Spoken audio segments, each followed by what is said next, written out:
Assalamualaikum, terima kasih sudah mampir di channel Mitos Mistik. Kali ini kami akan menceritakan mitos dan kisah nyata horor di Menara Saidah, Jakarta. Semoga bermanfaat. Bicara mengenai tempat mistis di Jakarta, pasti akan terlintas dalam benak Menara Saidah.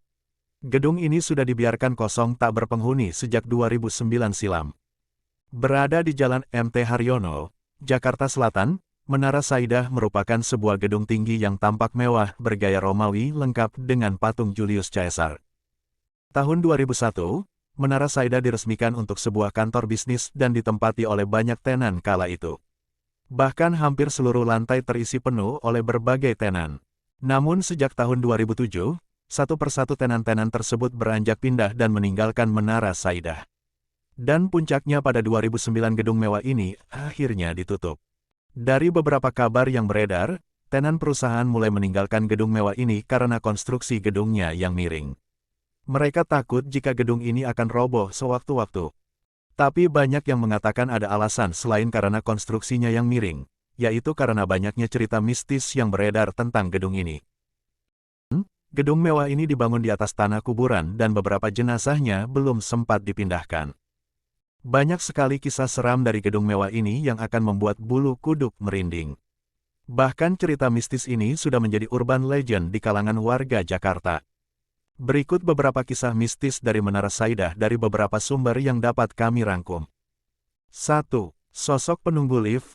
Menara ini memang terkenal dengan liftnya yang lambat meski sudah beberapa kali direparasi. Ternyata yang membuat liftnya lambat adalah karena adanya sosok makhluk gaib penunggu lift tersebut. Saat gedung ini mulai ditinggalkan, lift kerap kali menunjukkan status kelebihan muatan, padahal hanya dinaiki oleh beberapa orang saja. Salah seorang karyawan juga mengaku pernah mengalami hal yang janggal dari lift gedung ini.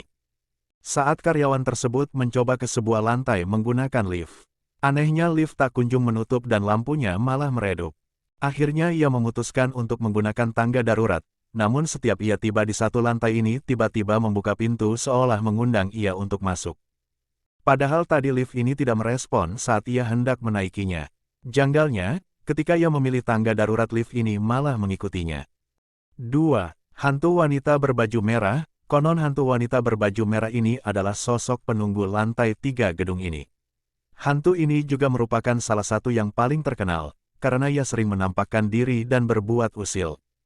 Kala itu, ketika gedung ini sudah mulai ditinggalkan, seorang satpam dimintai tolong oleh wanita berbaju merah untuk mengantarkannya ke lantai 14. Padahal katanya lantai 14 sudah kosong karena tidak ada lagi tenan yang menyewa. Namun sang satpam tetap mengantarkannya menggunakan lift. Setibanya di lantai 14, sebelum lift tersebut terbuka, tiba-tiba wanita itu menghilang begitu saja hingga membuat sang satpam pingsan dan ditemukan oleh satpam lainnya. 3. Keranda mayat. Sudah lama terbengkalai. Lokasi gedung ini kerap dijadikan sebagai lokasi uji nyali. Kala itu, ada sekelompok remaja yang penasaran dengan gedung mewah ini. Saat mereka tiba di lantai 3, ia menemukan keranda mayat yang muncul di depan lift saat pintunya terbuka. Itu mereka juga melihat bayangan wanita yang berlalu begitu cepat tak jauh dari lokasi keranda mayat. Konon keranda mayat ini sering menampakkan diri dan tiba-tiba menghilang begitu saja. Keranda mayat ini dipercaya berasal akibat adanya beberapa orang yang mencari ilmu hitam di dalam gedung mewah tersebut. 4. Hantu basement. Konon hantu penunggu gedung mewah ini kerap kali usil dan mengganggu siapa saja yang berada di area tersebut. Bukan hanya mengeluarkan suara minta tolong, memanggil-manggil atau minta tolong, bahkan ia tak segan untuk kontak fisik dengan manusia seperti menyentuh dan mencolek. 5. Interview gaib. Sebuah undangan interview kerja pernah diterima oleh calon kandidat untuk hadir di lantai 13. Padahal di tahun itu, lantai menara hanya sampai 12B saja.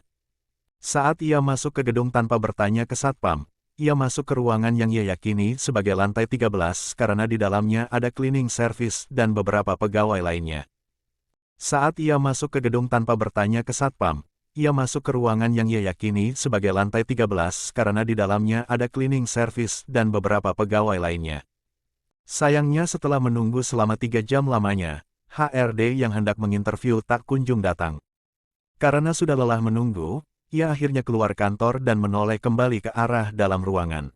Betapa terkejutnya ia, kantor tersebut ternyata kosong dan tak berpenghuni. Itulah beberapa kisah mistis yang terjadi di Menara Saidah. Kalau kalian punya kisah mistis juga di Menara Saidah, bisa komentar di bawah. Sudah menonton? Jangan lupa subscribe ya, agar channel ini semakin berkembang. Wassalamualaikum.